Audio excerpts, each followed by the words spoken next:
It's always a pleasure to see you and talk about your films. The first question is, what motivates the decision for you? The company you keep in a film or the directors? What's usually the... All of it. The company I keep, the director, and the script. Mind you, the company I keep and the director don't mean anything if the script is something that turns me off or doesn't engage me. But those are the primary ingredients for saying, oh yes, I want to do this. And we have all the good ones in this one. Yeah, it's quite interesting, this film, because it raises a lot of questions, doesn't give answers, which I think is good to keep it in a gray area. What is your opinion about that adage about technology versus us? I think it does give us answers, actually. It's a cautionary tale. Be careful about what you want. You might get it.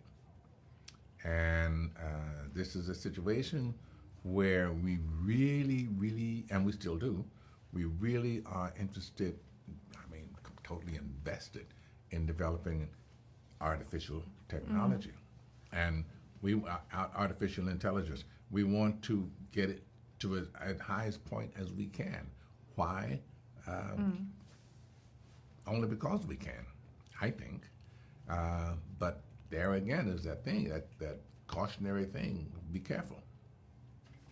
Because if you get it to a point where it becomes its own mind, then look out. Because obviously it will realize that it has fewer human frailties than we do. And it can use that as an excuse to just say, okay, never mind, we got this, move aside. Well, I think it's kind of, taken over our lives in a subtle way without us even realizing it directly.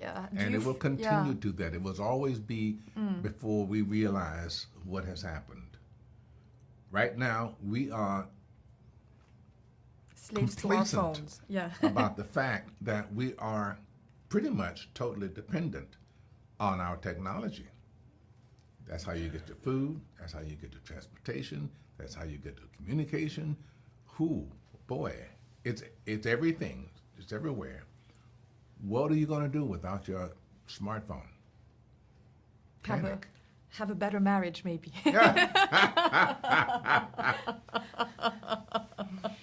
But it's funny. But that's well said, you know. There are kids now sitting at the breakfast table, tweeting and carrying on. They're not looking at each other, not talking to each other. Where's that going?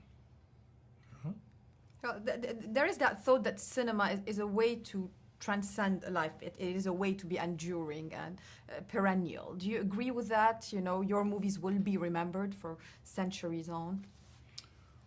Well, yes, I think that some movies have longevity. We still have our all-time favorites that go all the way back into the 30s right now. So what is that, 80 years already? So yeah, I think there would be some movies that will just go on and on and on. What's your favorite film of all time that you like to watch on and on? Oh, I don't have one favorite of all time. I have about a dozen favorites of all time. High Noon with Gary Cooper, Baz Luhrmann's Moulin Rouge. There was another one, a recent one that I saw. Oh, Close Encounters of the Third Kind. I can go on. Schindler's List.